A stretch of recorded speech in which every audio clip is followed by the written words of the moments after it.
కవిగా శ్రీ మారేపల్లి రామచంద్ర శాస్త్రి గారి జీవిత చరిత్ర మనుగడ జయంతి సుబ్బారావు గారు రాశారు. రెండవ భాగం 17/6/20. ఆయన విశాఖలో చేపట్టిన వివిధ కార్యక్రమాలను తెలుసుకుంటున్నాం. నాటక సమాజాలు, స్వయంగా నాటకశాలలు కట్టించారు, తాను నటించారు, దర్శకత్వం వహించారు, నాటకాలు రాశారు. సంగీత మానిని సమాజం, మానవ నాగరికతకు కళ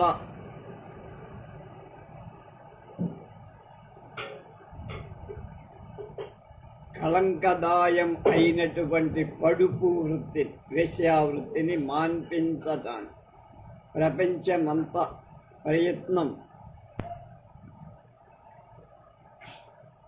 ప్రయత్నాలు జరుగుతోంది.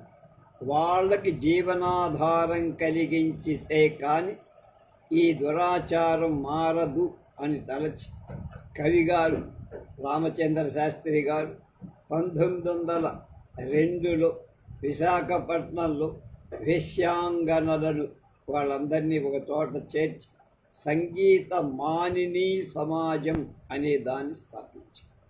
ఈ సమాజానికి పెట్టుబడి ఆయనే పెట్టి నాటకాలు ఆడటం కూడా నేర్పించి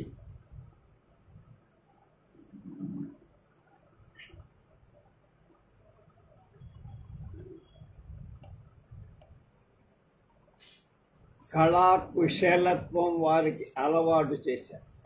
ఈ సమాజంలో కొన్ని పురుష వేషాలు కూడా స్త్రీలే ధరించారు. కళాభిలాషక సమాజం వారి నాటకాలనే విశాఖ, విజయనగరం, అనకాపల్లి, కాకినాడ, రాజమండ్రి, ఏలూరు, గుంటూరు, మచిలీపట్నం మొదలైన చోట్ల ప్రదర్శించి పేరు పొందారు. ఈ యువతుల కవిగారు ఇచ్చినటువంటి శిక్షా క్రమం ఉందే ఆదర్శనీయమైంది అంటున్నారు.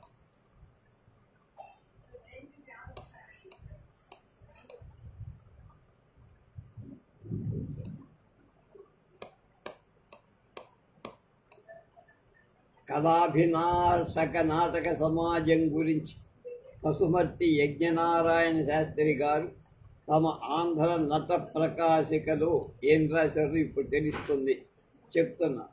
ఇలా రాశారు: ఇది మహారాజ రాజశ్రీ మారేపల్లి రామచంద్ర శాస్త్రి గారి చేత స్థాపించబడింది. 3 భాషలలో వీరికి పాండిత్యం ఉంది. స్వయంగా నాటకాలు రాస్తారు, మంచి కవి. అప్పటికే వీరు జాతీయాల్ని వాడటం మొదలుపెట్టారు. నాటకాలు నాయక పాత్రలు కూడా ఆయన ధరిస్తూ ఉండేవి. ఆ కాలంలో వాడుగ్గా నాటకాల్లో కత్తిసాము తప్పనిసరిగా ఉండేది. అందులో కూడా ఆయనకి చాలా ప్రఖ్యాతి ఉంది. ఒకప్పుడు అర్జున వేషాన్ని చాలా గొప్పగా నటించారు. నటుల్ని తరిఫేదు చేయటంలో వీరంతటి వారు లేరు అని పేరు తెచ్చారు. శెట్టి మాస్టర్ గారు కూడా, అంటే లక్ష్మయ్య శెట్టి కూడా కొంతకాలం దీనిలో పనిచేశారు. ఆకెళ్ళ సత్యనారాయణ గారి నాటకాల్ని కూడా వీరు ఆడుతూ ఉండేవి. తెరలు ఇంకా ఇతర దృశ్యాలు ఎప్పటికప్పుడు సిద్ధం చెయ్యటానికి చిత్రకళా ప్రవీణుడైన ఎం రత్నం గారని ఆయన ఉండేవాడు. ఈ విషయంలో కూడా వీరు పార్సీ నాటకాల్ని మరిపించేవాడు. అంత గొప్పగా తెరలు తయారు చేశారు.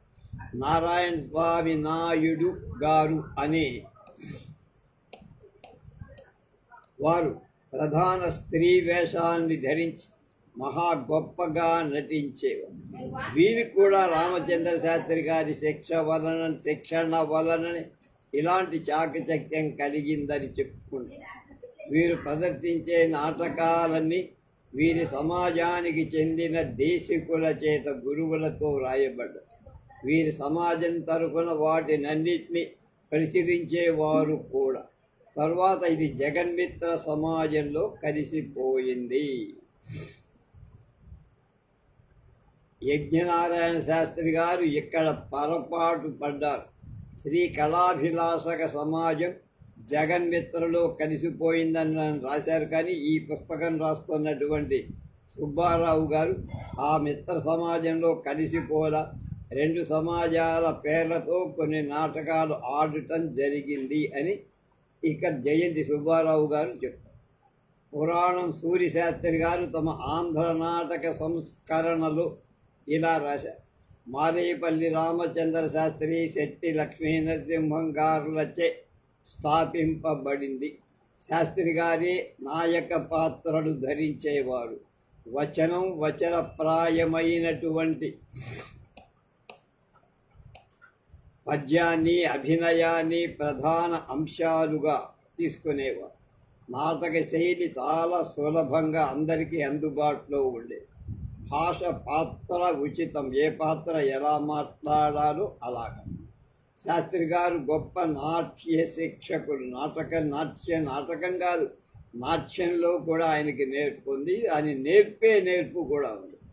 నాటక సభ్యులు వడ్రంగం, కాశీకూలి పనులు తమకు తామే చేసుకొని కళాభిలాషక నాటకశాలను కట్టుకున్నారు. వాళ్ళే స్వయంగా నిర్మాణం. రత్నం గారు మహాద్భుతమైన సీనరీ తయారు చేశారు. నాటకాలలో పాత్రోచిత గ్రాంధిక భాష బాగా ఉపయోగించేవాడు. వచన నాటకాలకు ఎక్కువ రసవంతంగా చేసి తేలిక శైలిలో ప్రేక్షక సుబోధకంగా రచించి ఆడాలని, సంగీతాన్ని తగ్గించాలని ఇప్పుడిప్పుడు పాకుతుండిన నాట్య సిద్ధాంతాన్ని ఎంతో కాలం వెనకనే మారేపల్లి రామచంద్ర శాస్త్రి గారు ఆనాడే ముద్దు దూపుతో అవన్నీ పాటించారు అని చెప్తున్నారు పురాణం సూర్యశాస్త్రి గారు. అది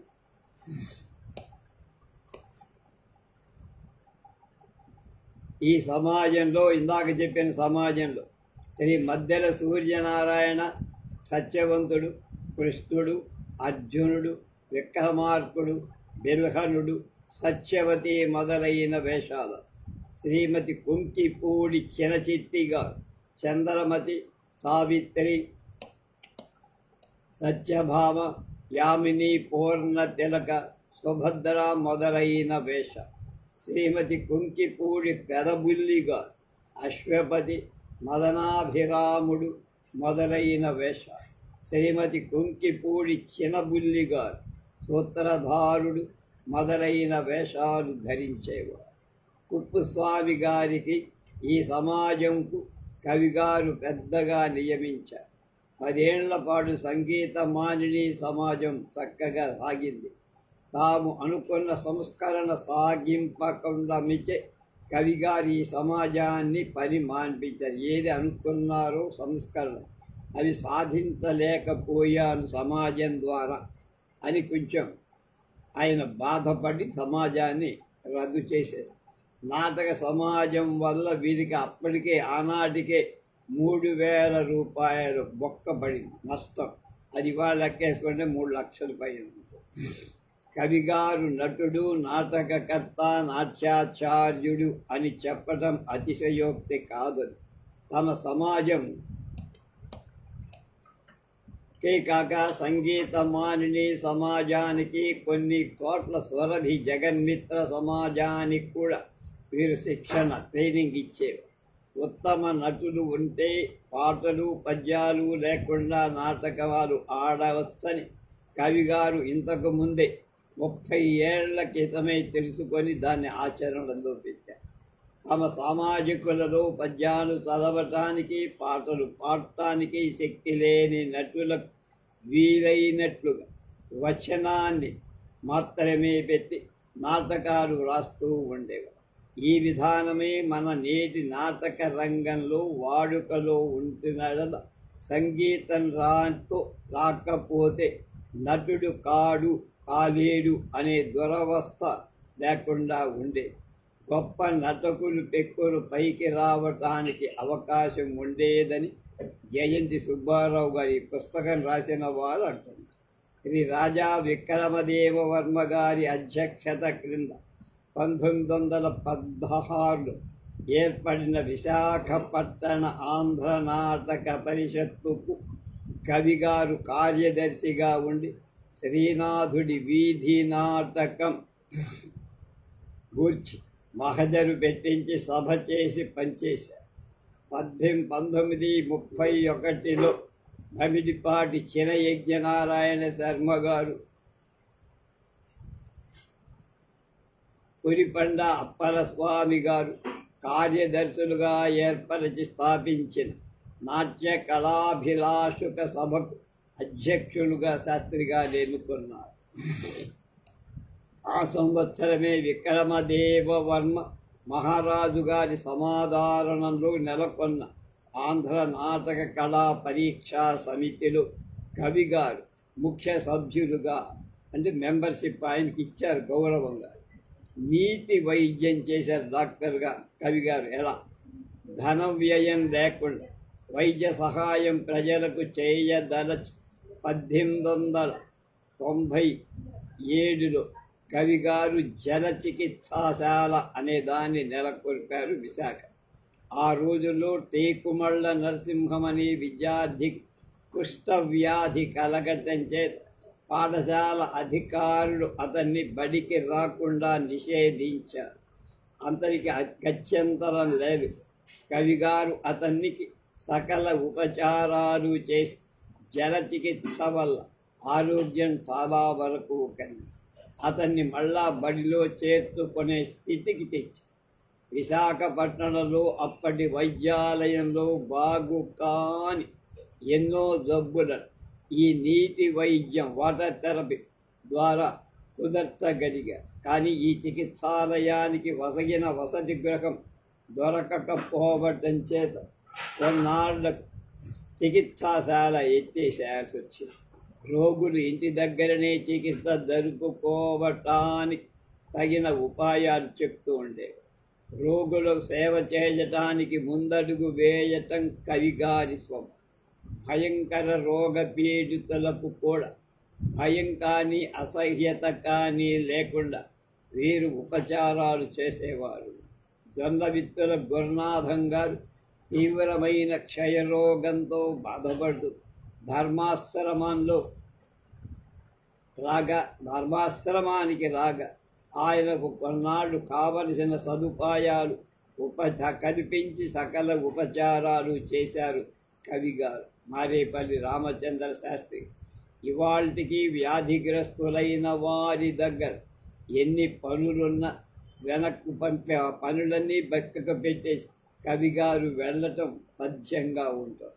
ధర్మాశ్రమం కవిగారి ఉనికి పట్టైన ధర్మాశ్రమం ఏకాంత ప్రదేశం. నాటకశాల మొదలైనవి నిర్మించటానికి తగినంత విశాలమైన ప్రదేశం. పెద్ద పెద్ద చెట్లు, రంగుటాకులు గల పలు రకాల మొక్కలు, అల్లిబిల్లిగా అల్లుకొన్న పూల తీగలు కావాల్సి అది కనుల పండుగై ప్రశాంతంగా ఉండే ప్రదేశం. పిల్లలు కూర్చోవటానికి చిన్న చిన్న వెదురు చాపలు, విడివిడిగా మాట్లాడుకోవటానికి గిలాబా చేసిన మెరుగు అరుగులు, వేడుకల మెత్తని ఇసుక నేలలు, వ్యాయామానికి అనువైన ఎర్రమట్టి పట్లు అందులో ఉండేవి. ఎందుకు అది ఎల్లప్పుడూ సీతారామ కూరుచుండేది. అక్కడికి పోయిన వాళ్ళకి మదికి హాయి చేకూర్దేది, సత్ప్రవర్తన అలవడేది, ఉల్లపు పువ్వు విరిసేది, అంటే హృదయ పద్మం వికసించేది. నాటి నుండి నేటి వరకు ఈ ధర్మాశ్రమం ఎన్నో ఉత్తమ సంస్థల కార్యాలయంగా ఉపయోగపడుతుంది. ఎన్నో సమావేశాలు అందులో జరిగాయి. జిల్లా జాతీయ ఉపసంఘ కార్యాలయం అందులో ఉండటం చేత 1932లో ప్రభుత్వం వారు ఆర్డినెన్స్ క్రింద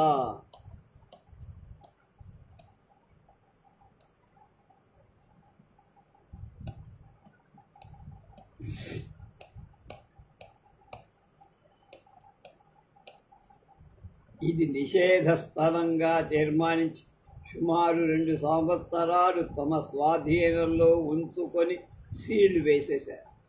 తిరిగి దీన్ని కవిగారికి ఒప్పగించేటప్పటికి అందులో పెక్కు గ్రంథాలు పరికరాలు ధ్వంసంతో అది చెదపుట్టలతో చచ్చిన పిల్లి ఎలుకల శవాలతో పాడుపడి ఉండిపో. ఇప్పుడు ధర్మాసనం, కవితా సమితి, కళాభిలాషక, కావ్యమాలిక, ఆనంద గజపతి గ్రంథాలయం మొదలైన సంస్థలకు కార్యాలయంగా ఉన్నది. ఉపాధ్యాయత్వం, దేశ సేవకు, భాషా సేవకు తగిన వారిని తయారు చెయ్యందే ఆ ఉద్యమాలు సఫలం కావని కవిగారు మొదటి నుంచి భావించారు. కవిగారంటే మారేపల్లి రామచంద్ర శాస్త్రి గారు, అది గుర్తుపెట్టుకోకు. కవిగారు ఆయన బిరుదునామం అదే పేరుగా మారిపోయిపోయి ఉపాధ్యాయులుగా ఉండి విద్యార్థులలో ప్రబోధం కలిగించి నైతికంగా కూడా వారికి తగిన శిక్షణ ఇచ్చి దేశ ఆరాధకులను, భాషారాధకులను తయారు చేయచ్చని ఎంచారు అనుకున్నారు. వారి తలంపులకు తగినట్లే ఉపాధ్యాయ పదవి వారిని కోరి వచ్చింది వారి దగ్గర. అంతకుముందే ఒకసారి మిషన్ పాఠశాల సహాయార్థం వీరి నాటకం ఆడించినప్పుడు ప్రిన్సిపాల్ లాజరస్ గారు తమ పాఠశాలలో కవిగారు వచ్చగా అదే ఉపాధ్యాయుగా ఉంటే బాగుంటుందని ఊహించారు. 1998లో అందులోని తెలుగు పండితుడు నెల సెలవు కోరగా కవిగారిని కావాలని ఆ స్థానంలో తీసుకొని వెళ్ళి నియమించారు. కవిగారు ఆ నెలాది రోజుల్లో తమ బోధన నైపుణ్యాన్ని చూపించి విద్యార్థుల మనస్సు దోచుకున్నారు. దొరగారికి వీరి ఎడ అభిమానం అధికమై అందుచేత గడువు తీరిన వెనకనే కూడా ఉండి కొండని కౌరవ సూచకంగా కవిగారిని కోరారు. కానీ అది ఎలా సాధ్యం? కవిగారు చిరునవ్వుతో వచ్చేశారు. ఎందుకంటే ఒక నెల సెలవు ఆయన పెట్టాడు, ఆ సెలవు ఈయన తీసుకొని వాడుకుంటే ఆయనకు ఉద్యోగం ఉండదుగా మొదట. అప్పుడు హిందూ కళాశాల ప్రధానాచార్యులు పిటి శ్రీనివాస అయ్యంగార్ కవిగారికి కబురంపి రెండవ పారానికి వీరిని ఉపాధ్యాయుడిగా నియమించారు.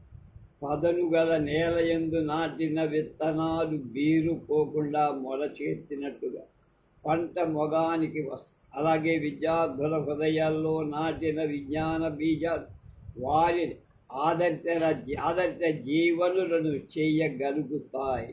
అందువల్ల కవిగారు విద్యార్థుల భావి జీవిత సఫలంగా చేసే తలంపు మంచి నడవడికను వాళ్ళకి నేర్పడం కోసం ఎంతో శ్రమపడి అయ్యంగారికి వీరి బోధన పద్ధతి, నైతిక శిక్షణ చాలా సంతోషం కానీ సంతృప్తి కలిగించి అప్పటి కాలేజీ తెలుగు పండితుల ఆంగ్ల భాషా పరిచయం లేదు. అందువల్ల కొత్త పద్ధతులను బట్టి వ్యాకరణం చెప్పటానికి వాళ్ళకి వీలు లేకుండా పోయి నుడి కూర్పులో నుడి తీర్పును బోధించటానికి అయ్యంగా కాలేజీ తరగతులన్నీ కవిగారి చేతిలో పెట్టారు. అంతకు ముందు విద్యార్థులు తెలుగు పండితులను లక్ష్య పెట్టేవాళ్ళు కాదు. అది అన్ని ఇంగ్లీష్ బడుల్లో కూడా సాధారణంగా ఉండేది. కనుకనే మనవారిలో అనేకులు మాతృభాషా జ్ఞాన శూన్యులై భయపడిపోయి ఏడిపిస్తారేమో పిలగజుట్టు వాటిని ఆంగ్ల మానస పుత్రుడైపోయారు. కవిగారు ప్రవేశించాక కాలేజీలో ఆ విధానం మారిపోయి వీరి మొగం చూసేటప్పటికే పిల్లలు భయభక్తులతో పక్కకి నక్కి వెళ్ళిపోతూ ఉండే. చివరికి ఇంగ్లీష్ కూడా వెనకకు పెట్టి తెలుగు పాఠాలను చదివే స్థితిలోకి తీసుకురాగలిగారు శాస్త్రి గారు. విద్యార్థుల హృదయాలు వికాసవంతం అయ్యేటట్లుగా విషయాలు బోధించటమే కాదు ప్రశ్నల మూలంగా సమాధానం చెబుతూ ఉండారు. క్వశ్చన్ ఆన్సర్ పద్ధతి చాలా గొప్పది. మొదట కొందరు విద్యార్థులు పెంకితనం చేయటానికి ప్రయత్నం చేసిన కవిగారి కట్టుదిట్టం వల్ల, ప్రవర్తన బలం వల్ల చివరికి వాళ్లే దారిలోకి వచ్చేసి విచ్చలవిడితనానికి అలవాటు పడి ఉండటంతో మొదట్లో వీరు కఠిన నియమాలు విద్యార్థులకు దుర్బలాలవుతూ ఉంది. కొన్నాళ్లకు అయ్యంగారు కళాశాలకు వసతి గృహాన్ని ఏర్పరిచి దానికి పెద్దగా కవిగారిని నియమించారు, వార్డెన్ అంటారు. వీరు ఉత్సాహంతో అందుకు ఒప్పుకొని విద్యార్థులకు కావాల్సిన సౌకర్యాలన్నీ ఏర్పాటు వారి నడతను తీర్చిదిద్దుతూ వీరి పాలనలో హాస్టల్ ఆదర్శప్రాయంగా నడిచింది. ఇలా ఉండగా లాజరస్ దొరగారు కవిగారిని ఎలాగైనా తన పాఠశాలలో పిలిపించుకోవాలని ఊహిస్తుంది. అప్పటికి ఉండిన తెలుగు పండితుడికి ఉపకార వేతనం ఇచ్చి పంపించేశారు. అధిక వేతనం ఇవ్వడానికి పద్ధతి మీద తమ పాఠశాలకు రావాలని కవిగారి కబురంపారు. ఈ ఉదంతాన్ని అయ్యంగారు ఎరిగి కొంచెం ఓర్చిన తామే ఆ అధిక వేతనం ఇస్తామన్నారు. కానీ ఎత్తు ఇయ్యగర్రు ఉన్న పండితుడిని వదిలించని కానీ వీరు హెచ్చు జీతం ఇవ్వటానికి వీలు. తమ వలన ఆ పండితుడికి నష్టం రావటానికి కవిగారు అంగీకరించారు. కాలేజీ కొలువు వదిలి మిషన్ స్కూల్లో ప్రవేశించారు. విద్యార్థి బృందం వీరి వియోగానికి వగచారు. తమ బాడిని చూపటానికి ఒక వీడ్కోలు సభను చెప్పారు. బాడిని అంటే ఆప్యాయత, ప్రేమ, గౌరవం. పద్యరత్నాలు కానుకగా ఇచ్చారు. అందులో కొన్ని పద్యాలు: వచ్చియురాని మాటలని వందనములు ఘటించు భక్తి చే నిత్యుటకేమి లేక శృతినే ఉపహారముగా నొసంగెద సచ్చరితులు జితేంద్రియులు సాధిత కష్టులు ధీయుతుల్ కదా అచ్చరువైన వర్తనమునందరు ఆయన మార్గదర్శకులు తరళసులు శమదమాధికు తత్కళానిధి శాస్త్రతత్వ విధాయకులు విమల వాక్య మనోహరులు బుధవేద్య దివ్య ప్రవర్తకులు సమయవాంఛిత కార్యయోచను సజ్జనాలిహితాధిపున్ కమలబంధు ప్రతాపశోభితు ఘన విద్య విశారదున్ విలువ దుఃఖంబు పల్లెడు వెల్లువయ్యి కాని సంతోషపూరిత మానసులము. ఇంతకంటే అధిక ఫలవంతమైన వజ్రతనముకేగుతునుండు కథన మున్ను పద్మనాభయ్యరు పోలిక మరుసరికి వేళకు పటము చదువుటయందు సొక్కటీసుకు సాటియవు సూక్ష్మ బుద్ధి ప్రశ్నలని ఉత్తరం బిత్తు పాఠవమున. సోక్రటీసు బోధ ఎలా ఉండేదో శాస్త్రి గారి బోధ అలా ఉండేది.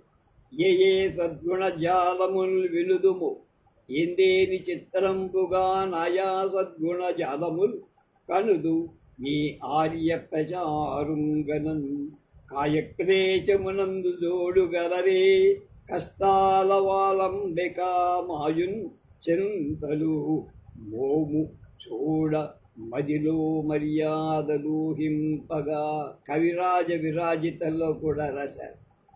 జయమగుగావుత సర్వ విధంబుల శక్తి కొలదిగ చర్యలు చూపడు ధీరునకున్ జయమగుగావుత చారు సుభాషణ సత్యవ్రతాదర శాంతి సుఖాంబుధి చంద్రునకున్ జయమగుగావుత శారద సర్వర సాంచిత సత్కళ సంభరితాత్మ విచారకున్ జయమగుగావుత సార్థక నామ విచక్షణ పండిత సంఘ వినోద ప్రవీణునకున్. అద్భుతంగా పద్యాలు రాశారు పాపం.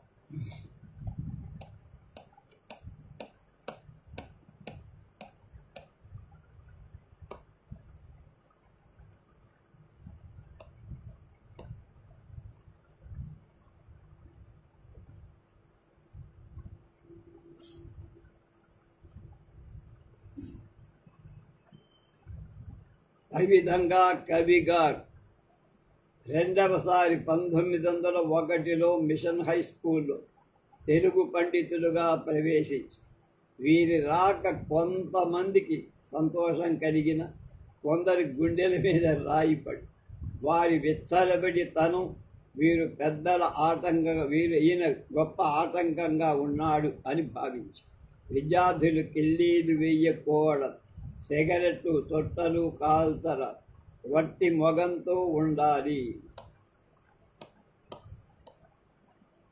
వట్టి మొగంతో ఉండరాదు, తలపాగాకు తోక నుంచరాదు, ఈ మొదలైన కవిగారి కట్టుబాట్లకు కొందరు ఆగలేకపోతున్నారు. పసిపిల్లలకు చేదులాగా విద్యార్థులకు నైతిక శిక్షణ రుచింపకపోవటం సహజం. వీరికి ప్రతీకారం చెయ్యాలని కొందరు దుడుకు బాలకులు ఆలోచించి బడిలోనే తరగతి గది ఉండేటప్పుడు పైనుండి అప్పచెముడు మట్టతో కొట్టాలని అజ్జాపరచుకొని అలాగే చేశారు. అజ్జ అంటే ఒక ప్లాన్ అన్నమాట. దైవికంగా కవిగారికి అది తగల, కానీ పాపం ఇంకొక ఉపాధ్యాయుడికి తగింది. కవిగారు ఆ దుండగీళ్ళెవరో తెలుసుకొని సదుపదేశం చేసి వాళ్ళని పశ్చాత్తాపపడేట్టు చేసి వీరిని కొట్టడానికి తలపడిన కుంటె పిల్లలే తర్వాత కవిగారి ఉన్నతాశయాలు గ్రహించి కళాభిలాషక సమాజంలో చేరి స్వయంగా శరీర క్లేశానికి వచ్చి నాటకశాలను కట్టారు. వాళ్ళంతకుగా గోతులు తవ్వారు. ఇప్పుడు వెనకాల గోతులు తవ్వేవాడు అప్పుడు వచ్చి ముందు గోతులు తవ్వి ఆ స్తంభాన్ని నిలబెట్టారు, దూరాలు మోసారు, రాటలు పాతారు. ఒకటేమి నాటకశాలకు కావాల్సిన చాకిరీ అంతా వాళ్ళే ఉచితంగా చేశారు. అంటే వాళ్ళు తీర్చిదిద్దటంలో ఎంత మార్పు వస్తుందో. అంత పెద్ద నాటకశాల నిర్మించటానికి 13 రూపాయలు మాత్రం కూలి కింద వ్యయం అయిందని తెలిస్తే ఆ యువకులు ఎంత శ్రమపడ్డారో వేరుగా మనం చెప్పక. 13 రూపాయలు.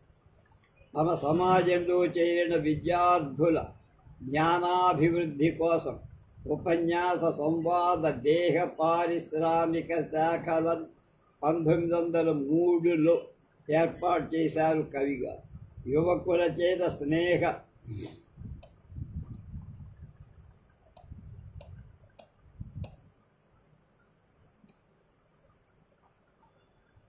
ఉపాధ్యాయుడుగా ఉన్నటువంటి మారేపల్లి రామచంద్ర శాస్త్రి గారు ఎలా ఉన్నారో చూడండి. ఎంత తేజస్సులో ఉన్నాడో, ఆ ముఖంలో ఎంత వెలుగు కనపడుతోందో. 1906 దట్ ఈస్ కవి గారు మారేపల్లి రామచంద్ర శాస్త్రి గారు.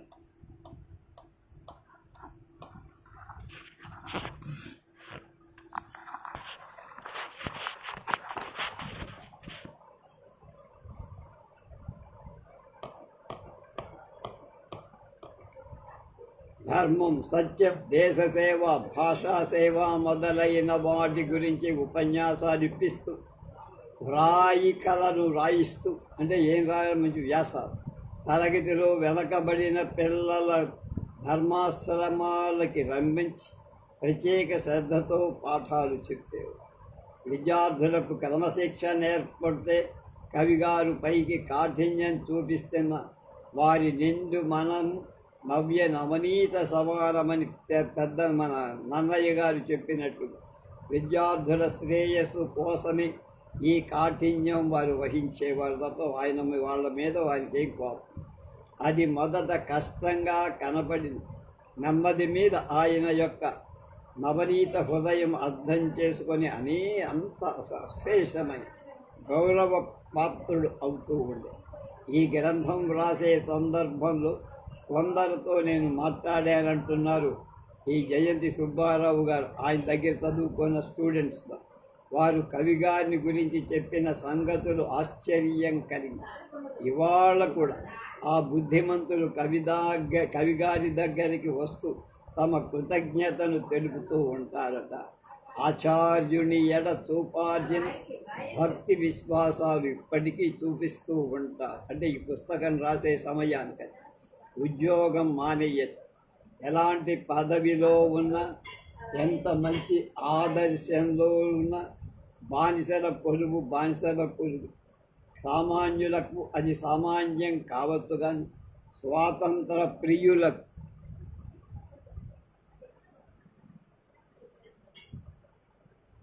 అది దుర్భరంగానే ఉంటుంది. కొన్ని రోజులు సక్రమంగా గడిచాయను, ఆటంకాలు రాకుండా పోవుగా.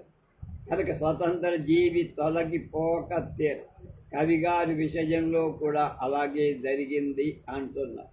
వీరు చేస్తున్నది కెరస్తానీ బడికొలు మిషనరీలు అన్య దేశాలలో పాఠశాలను ఏర్పాటు చేయటం గల అభిప్రాయంలో వారి మత ప్రచారం ముఖ్యం. ఎలా అయినా వీలైనంత మందిని తమ మతంలో కలుపుకోవటమే వాళ్ళ ఆశయం. కనుకనే టర్కీ నియంత కెమాల్ పాషా మిషన్ పాఠశాలను లేకుండా చేయాల్సి వచ్చింది. మనం కెమాల్ పాషా కూడా చేశాము లైవ్.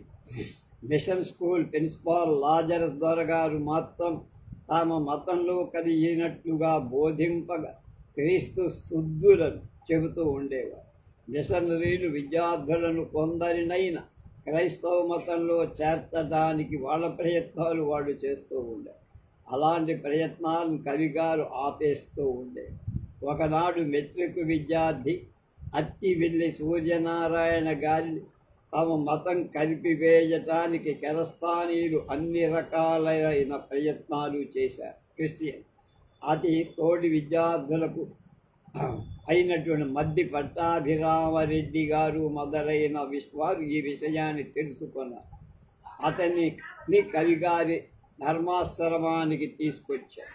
కవిగారు ఆయనకు గీతా ధర్మాలు ఉపదేశించి ఇతర మతంలో చేరటం అనవసరమని మిషనరీల ప్రయత్నాలన్నీ వ్యర్థమయ్యాయి. కవిగారి అడ్డంకి వలన తమ సంకల్పం నెరవేరటం లేదని వాళ్ళు అక్కడక్కడ బాధపడుతూ ఉండేవారు మిషనరీ అధికారులు. వీరి ఉద్యోగానికి భంగం కల్పించటానికి పూనుకొని ఏదో ఒక నెపం మీద దాన్ని తీసేయటానికి ప్రయత్నాలు. కవిగారు కూడా ఇది గ్రహించి ఉద్యోగం వదిలివేయటానికి నిర్ణయించేసి కానీ అందరి అంటే హితుల పట్టుదల వల్ల వెంటనే విడిచిపెట్టక 6 నెలలు సెలవు కోరారు. అప్పటికి వీరి వేతనం నెలకు 40. సెలవు రోజుల్లో 15 రూపాయలు చొప్పున ఇస్తామని, తర్వాత వీరి కురువు అక్కర్లేదని తప్పనిసరిగా మేనేజర్ హోదాతో లాజరసు గారు మిషనరీ ప్రోద్బలం వల్ల వీరికి జవాబు వెంటనే మీ డబ్బు నాకు అక్కర్లేదురా, మీ కొలువు కూడా అక్కర్లేదు అని 1903లో మేలో రాజీనామా పంపి కవిగారు ఆత్మగౌరవాన్ని చక్కగా నిలబెట్టుకున్నారు. కవిగారి ఎడబాటు లాజరసు దొరగారికి విద్యార్థి బృందానికి కూడా దుస్సాహసం అయింది. విద్యార్థులు దొరగారి ఆధిపత్యంలో వీడ్కోలు సభ జరిపి సంతాపాన్ని తెలియజేశారు. ప్రేమ చిహ్నంగా గౌరవ సూచకంగా ఒక బంగారు ముద్రికను పంచరత్నాలను సమర్పించారు. ఆనాటి వీడ్కోలు సభలో సమర్పించిన పంచరత్నాలివి: ఎతని ఖజాండమెల్ల సుజయింప భరింప హరింప లీలయో, ఎతడు అజుడయ్యు లోక భరణేచ్ఛ జనించు విచిత్ర రూపియై, ఎతడు సమస్త కెల్విష చయైక వినాశకుడు అట్టివాడు ఆ సతతము రామచంద్ర కవిచంద్రునికి తుద ఇష్టసిద్ధులను. 2 ఏ రీతిన్ కొనియాడబోడు నిటనే నీ రీతిన్ వర్ణింతుని, సారాచారుని శుద్ధమానసుని ప్రజ్ఞావంతు సుశ్లోకుని ధీరస్వాంతుని కార్యసూర్యుని జగద్గేయ ప్రబోధారుణ్ మారేపల్లి కులాభిచంద్రు బుధ సంభావ్య ప్రపూర్ణాత్మకులు ఘనకార్య నిర్వాహక ప్రజ్ఞనెంతుమా మించిన ఔదార్యమంచవలది. ఔదార్యమే ఎంత నౌనంతు తరచుమా సాధుశీలత్వమెంచంగవలదే. సాధుశీలత నిన్న సాగుతు నుంటిమా మలిన రాహత్యంబు మరతునేము నిష్కలత్వమైనర ఎంచుతుంటిమా ఉన్నతాదర్శంబులన్న ధరమే. నీదు వైరాగ్య చింతయు నీదు దృఢత నీదుపకార బుద్ధియు నీకే తగును. ధర పరోపకార్థారార్థమిదం శరీరమన్న సూక్తి చెల్లు గుణ సంపన్న నీకే అన్న. వనభూమించరకాల వాసమనరింపన్ సంయములు దారుములు ఘన వైరాగ్య మనస్కులై ద్రవిణ కాంక్షల్మానగా కల్గి రాయినను నీవో కవివదియ సంఘమున నుండన్నేర్చి సంసారివై ఘన వైరాగ్యము చెంది తౌరా జలకక్ష్మాపాలు చందంబు. అందరూ గోచీలు పెట్టుకుని గడ్డాలు పెంచి కషాయాలు కట్టి అడవులకు వెళ్ళి సన్యాసులు అవుతారు. ఆయన నువ్వు అలా కాదే, సంసారం చేస్తున్నావు, ఏదీ పట్టకుండా నీ లోక వ్యవహారాన్ని వదిలిపెట్టి ఆత్మచింతనతో నువ్వు గొప్ప వైరాగ్యాన్ని సాధించావు. నిన్నుకు మించిన వాడు ఎవడంటే నీతో పాటు సమానమైన వాడు జనకరాజు. సత్యవాంగ్నియతి ప్రశస్త కీర్తి చరిత్ర కైకొను నా నమస్కారమిదిగో. పటుతర వాగ్ధూత శటుల ధూర్త నికాయ కైకొను నా నమస్కారమిదిగో. సద్బోధనా శిష్య సంతోషిత స్వాంత కైకొను నా నమస్కారమిదు. సద్గ్రంథ నిర్మాణ చాకచక్య ధురీన కైకొను నా నమస్కారమిదిగో. సరస గుణగణ నా నమస్కారమిదిగో. సాధుజన బంధు నా నమస్కారమిదిగో. సర్వజనమాన్య నా నమస్కారమిదిగో. సాంద్ర సత్కీర్తి శ్రీరామచంద్ర శాస్త్రి. నీతి నవరత్నాలట. ఇంకా శ్రీకరుడు లోకేశ శేఖరుడు పరుడు నీ కాయురారోగ్య వైభవము గ్రహణ ధారణ శక్తులు కరుణ నొసగి అరయుగావుత మిమ్ము విద్యార్థులారా. ఆయన చెప్తున్నారు, మీరు విద్యార్థులగుట అమితపు శ్రద్ధ విద్య నేర్చుకో ఎత్తించి విదిత బుద్ధి అంది విద్యార్థి పదము మీ యందు సార్థకము కావించి సత్కీర్తి కాంతుడు ఈరు అంటే మీరు. విద్య తోడుత కనబలి వినయం అట్టు లగుట వినయంబు గడియింపనగును మీరు. దాని చేత గౌరవము తప్పకుండా అందగలరు నిజంబు విద్యార్థుల. మీరు నావారులగుట నే ఎడలనున్న లోపములు చూపకున్న ఎడలా నేను మీ మేలు కనకుంట నిజం. మీ లోపాలు మీకు ఎత్తి చూపకపోతే ఇవాళ జగన్ అయిపోయినట్టుగా దేశం అంతా నా అరాచరకమి కాన తెలిపెదను వాని విడి మేలు పడయు పడ.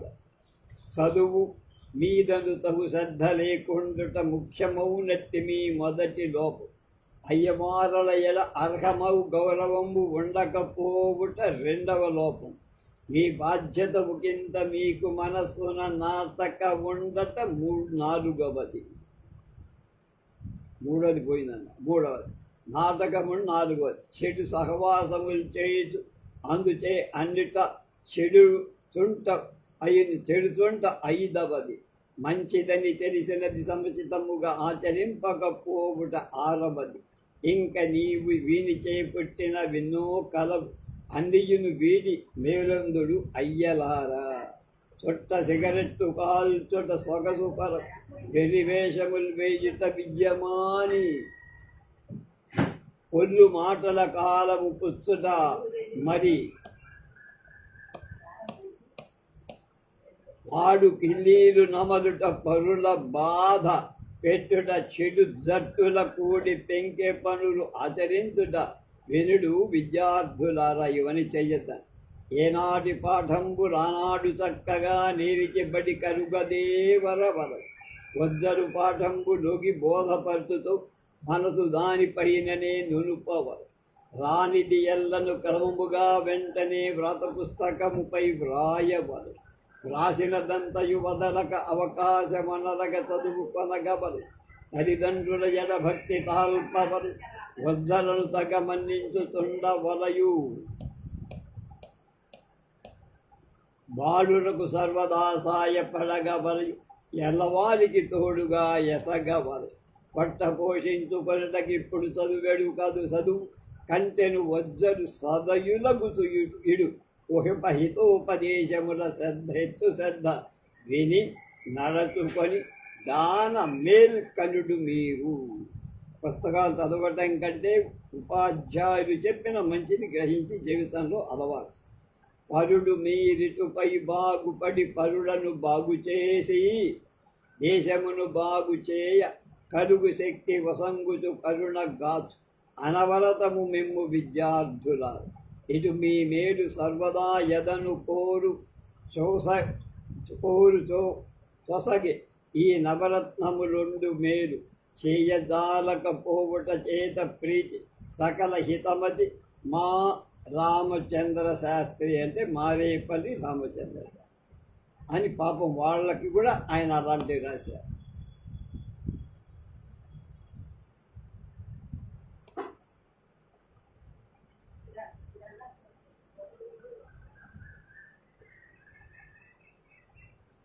ఉద్యోగం వదిన తర్వాత కవులకు సహజమైన పేదరికం కవిగారి ఇంట కాపురం పెట్టి మిత్రుడు చాలామంది ఏదైనా ఉద్యోగంలో ప్రవేశించమని బలవంత పెట్టేవాడు.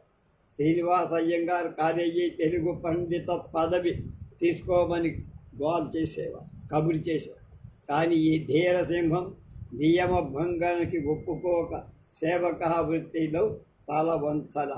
శ్రీరామ లీలా మహోత్సవం ఏ జాతం కానీ జాతి కానీ తన పురాణ పురుషులను మరువకూడదు.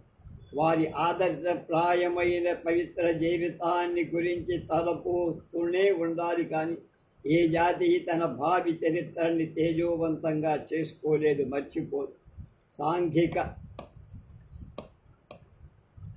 రాజకీయంగా నైతికంగా మన మహాపురుషుల జీవిత ప్రబోధ జనకారై ఉంటాయి. ఈ మహోద్దేశంతో కవిగారు 1909లో శ్రీరామ లీలా మహోత్సవాన్ని విశాఖలో గొప్పగా నిర్వహించారు. అప్పటికి విశాఖపట్నంలో పీర్ల పండుగలలో హిందువులు మునిగి తేలుతూ ఉండేవారు. అది కేవలం మహమ్మదీయుల పండుగ కాక హిందువుల పండగే అయ్యేటట్లుగా మానవారంతా అందులో పాల్గొనేవారు. పెద్ద పండగకు వడే పీర్ల పండుగలో హిందువులు తమ కుమార్తెలు అల్లుళ్లను కూడా పిలుస్తూ ఉండే ఆచారం ఉంది. ఆ పండుగ ఎంత దిట్టంగా పాదుకొన్నదో రాయటానికి సాధ్యం కాదు. అంటే అంత బాగా పాతుకుపోయి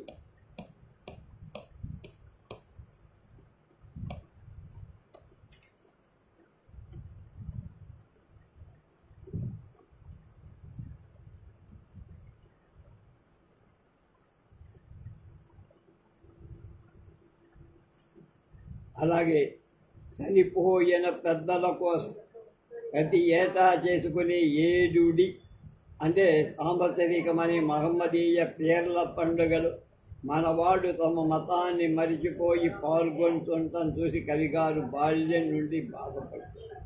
ఆ ఆచారాన్ని మాన్పించి స్వధర్మం మీద అభిలాష కలగటానికి రామలీలా మహోత్సవాన్ని జరిగించటానికి అవసరమని శ్రీరామ చరితమే అన్నిటికీ తగిందని నిశ్చయించుకున్నాం. కానీ ఉత్సవం జరపటం అంటే అంత మాటలతో అయ్యే పని కాదు కదా. అయినా సత్సంకల్పం ఉంది కనుక సహాయం రాకపోదంటారు. ఒకనాడు పీర్ల పండుగ రోజుల్లో దైవికంగా కవిగారి తలంపు తెలుసుకున్న శ్రీ రాజా విక్రమదేవవర్మ గారు తర్వాత కొన్నాళ్లకు బొడ్డు రామయ్య శెట్టి గారితో కలిసి వచ్చి ఉత్సవానికి కావాల్సిన సాయం చేస్తానని చెప్పారు. వారి తోడ్పాటుతో కవిగారు శ్రీరామ లీలా ఉత్సవాన్ని ప్రారంభించి ప్రజలలో కొత్త ప్రబోధం కలిగించి విశాఖపట్నంలో రామలీలా మహోత్సవాలు అంటే సాటిలేగా లేనివిగా ప్రచారం చెందాయి, పేరు పొందాయి. అంత గొప్పగా చెప్పి పీర్ల పండుగ అప్పటికెంత ఆకర్షణీయంగా ఉండేదో అంతకంటే ఈ శ్రీరామలీలా ఉత్సవాలు అంతకంటే ఆకర్షణీయం. కవిగారి ఆది మందిరంలో వాడు పట్టణంలో ప్రతి ముఖ్య వీధులలో అంటే వాళ్ళు శ్రీరామ నవమి పందిళ్ళు వేసినట్టు పందిళ్ళు స్థాపించి మందిరాలు స్థాపించడానికి ప్రచారం చేస్తారు. రామలీలా ఉత్సవం వల్ల పీర్ల పండుగ సహజంగా తగ్గిపోయి అది సహించలేని కొందరు అల్లరి చేయటం ప్రారంభించారు. అందువల్ల హిందూ మహమ్మదీయ కలహాలు రాట్ల అల్లకల్లోలం అవుతుందేమోనని పట్టణంలో వాళ్ళు భయపడుతూ ఉండేది. కవిగారికి ప్రాణాపాయం కూడా జరుగుతుందని కొందరు దిగులు. కానీ కవిగారు మాత్రం గట్టి పట్టుదలతో మహోత్సవాలు కొనసాగించనే చేస్తారు. ఒకసారి ఉత్సవంలో కవిగారు అల్లిపురంలో వెళ్ళారు. సీతారామస్వామి కోవెల దగ్గరలో ఉన్న ఆ మందిరంలో సందడి లేదు. అదే సమయమని ప్రతిపక్షులు ఆ మందిరానికి చిత్తు అగ్గిపెట్టారు, పారిపోయారు. ఈ సంగతి కవిగారికి తెలుసు. తెలియగానే ఎవ్వరికీ ముందు చెప్పకుండా ఒంటరిగా అల్లీపురం నుండి ఆది మందిరానికి బయలుదేరారు. దారిలో వీరి ఉసురులు అంటే చంపటానికి ప్రయత్నంతో తొంటరులు కాతుకొని సిద్ధంగా ఉన్నారు. కానీ కవిగారిని చూడగానే కాళ్ళు చేతులు ఆడక బొమ్మల్లాగా నిల్చుగా. ఈ సందర్భంలో మహమ్మద్ జీవితంలోని ఘట్టం జ్ఞప్తికి వస్తాం. ఆయన మక్కా నుండి మదీనాకు పారిపోతుంటే దుర్మార్గుడు కత్తెత్తి ఆయనను చంపబోయి. కానీ దగ్గరకు రాగానే చంపటానికి చెయ్యి రాక వెనక్కి వెళ్ళిపోయాడు. కవిగారి ఎడల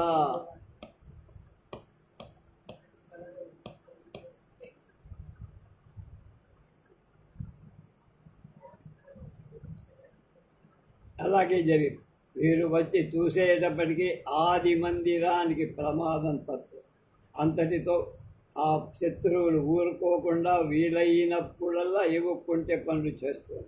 అలాంటి ప్రమాదాలు రాకుండా కవిగారు తమ మందిరం దగ్గర సంగీతమానిని సమాజంలోని మహమ్మదీయ సభ్యున్నొకడిని కాపలా ఉంచి వీరి సత్సంకల్పం పెరిగిన మహమ్మదీయుడు కూడా రామలీలా మహోత్సవాల్లో పాల్గొంటున్నారు. విరోధులుగా మొదట పనిచేసిన వాడు కొందరు చివరికి ప్రసాదాలు కూడా అడిగి తీసుకొని ఉండేవాడు మహమ్మదీయుడు కూడా. కవిగారి సంకల్ప బలం ఎలాంటిదో కాదు. ఇవాల్టి వరకు దివ్య వైభవంతో ఈ మహోత్సవం సాగుతోంది. శ్రీ రాజా విక్రమదేవవర్మ గారు ఈ మహోత్సవానికి మొదటి నుండి చాలా హెచ్చుగా సహాయం చేస్తూ సుస్థిర కీర్తి గడించడమే కాదు రామానుగ్రహం వరకు పాత్రడై మహారాజ పదవి కూడా విక్రమదేవవర్మ పొందారు. ఇది కాక బోధన అభ్యసన పాఠశాల విద్యార్థుల అంటే ట్రైనింగ్ గణపతి నవరాత్రోత్సవానికి వెళ్ళి కవిగారు ఉపన్యాసాలు ఇచ్చేవారు. హిందూ పఠన మందిర పురాణ పఠన మత ఉపన్యాస సభలకు ప్రోత్సాహం చేస్తూ ఉండేవారు. యలమంచిలిలో ఆకెళ్ల సూర్యనారాయణ గారు సప్తాహ శ్రీరామ సామ్రాజ్య పట్టాభిషేక్ రామలింగేశ్వర ప్రతిష్టలు చేసినప్పుడు వీరు అక్కడికి వెళ్ళి వాటిలో పాల్గొన్నారు. నర్సీపట్నం భక్త సమాజం వారు బలిఘట్ట క్షేత్రంలో శ్రీరామ మహాసామ్రాజ్య పట్టాభిషేక మహోత్సవం చేయించినప్పుడు వీరు దానికి సాయపడ్డారు. ఈ మధ్యలో యలమంచిలో స్థాపించిన శ్రీరామ కోటి సమాజానికి అధ్యక్షులై ఉండి ఆ పని కూడా కొనసాగించారు.